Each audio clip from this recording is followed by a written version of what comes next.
As I indicated, two seeking their first PBA title. Brian Berg from Anatomy is a right-hander, 27 years old, best finish ever prior to this week's event, 12th in the Leisure Long Island Open this year.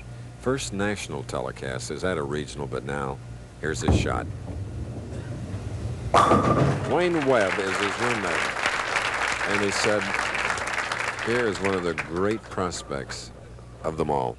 I agree with Wayne Webb. This fellow has as good a form and as good of on-lane thinking as any young player I've ever seen come out on the tour. Just watch him. Taking nothing away from Mike Shady, who's won 2 matches. They both have ideal styles.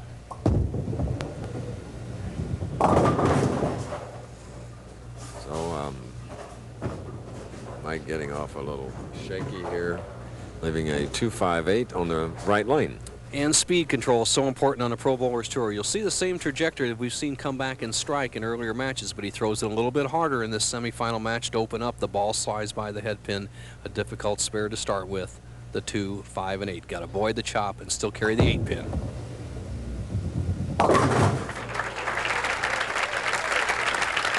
You just joined us. Here's the young man that won 2 matches, 223 to Mark McDowell's 219. And then he shot at 222 to Marshall Holman's 148. 5'7", 150 pounds, graduate of the University of Nebraska. His opponent in this game, Brian Berg, Vincennes University product.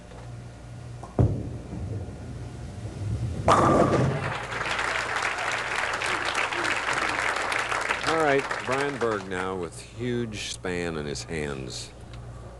Able to really roll that ball, Bo. You're right, Chris. And he rolls it back in the palm of his hand and then releases that ball from underneath with his wrist. Watch this style. Just absolutely textbook perfect.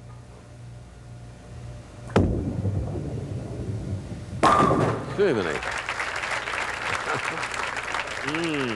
Brian Berg, whose dad Irwin flew in from the Minneapolis airport to see him in person. Shoulders squared up. Look at how steady that head is. Look at that wrist position. Absolutely so contemporary. Just rolls the ball right off his hand, much like Del Ballard rolls the ball. Stays low with that 90-degree angle with his knee to the approach, and he has it all together. A little bit nervous, but looks sharp. Veteran of 10 tour stops in 1990, made so because he had a back injury. And there's Dad, who got word late last night. He said he drove about, I think he said it was around 60 miles from Menominee to Minneapolis Airport and flew out to Fresno. Has to be proud of his son. Is off to a really good start against a tough opponent. Shady can cut the lead of Berg's down to 10 pins with a strike.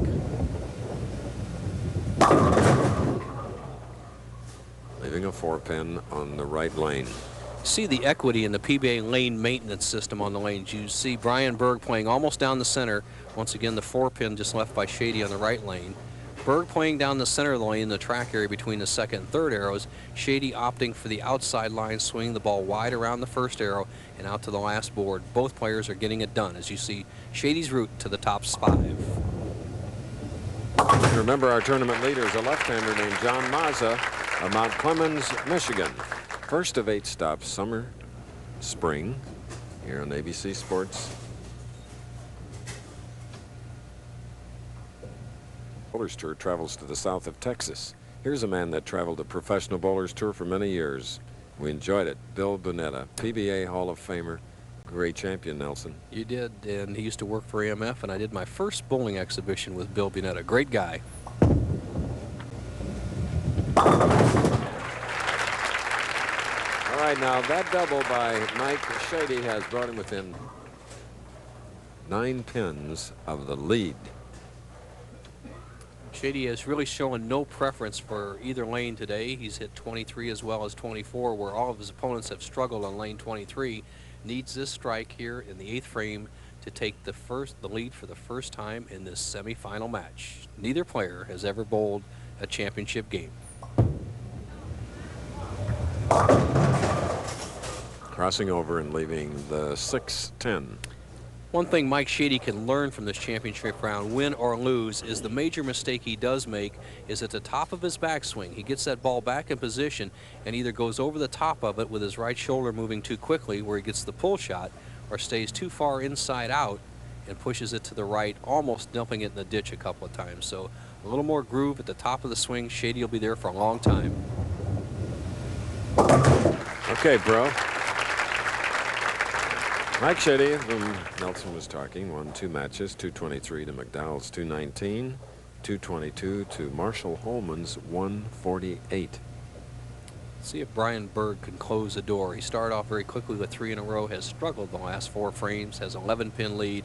It's how good can you do time right here. Great shot there, but he hooks it too much. Wow.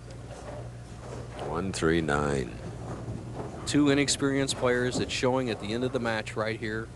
The 1-3-9. Basically just get the ball in this zone. Hope you don't chop the 1-3 off the 9.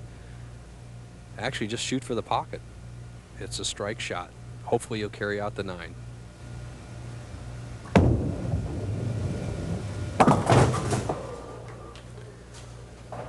Leaves the 1, the head pin.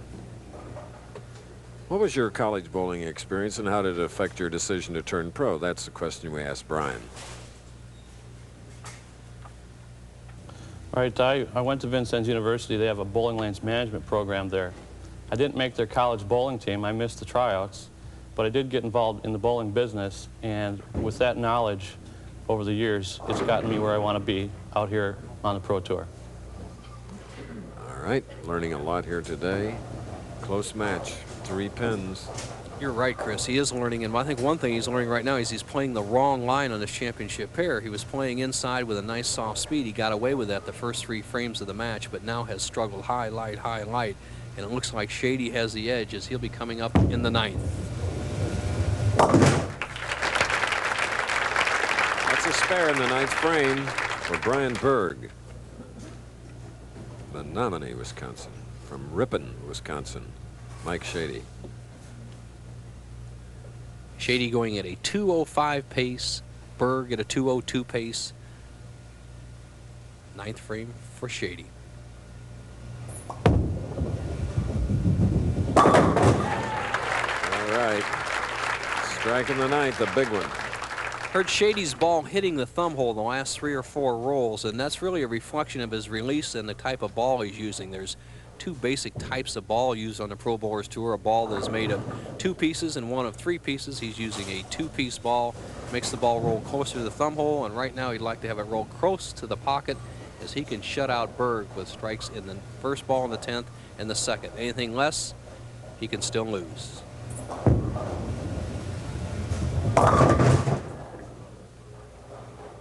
High, the 3-6-10.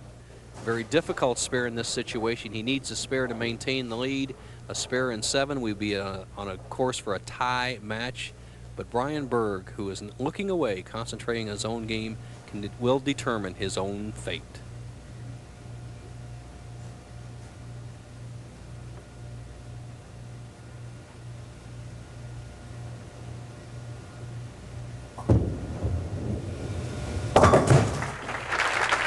A lot of speed. Getting in 185 through the 9. His 3rd game of the afternoon. That's the first for him. This young professional. The key right here is the count. He needs 8 or 9 or a strike to force Brian Berg to double. If he gets 7 or less, Berg would not need a double to either tie or win the match.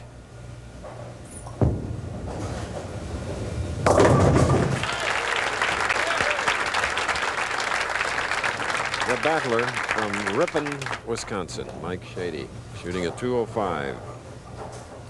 Right now, Brian Berg must strike on the next 2 balls. You can practice, get all the coaching, have all the great style, but this is where you get your real baptism in professional bowling. 10th frame, national television, 2 strikes necessary to win.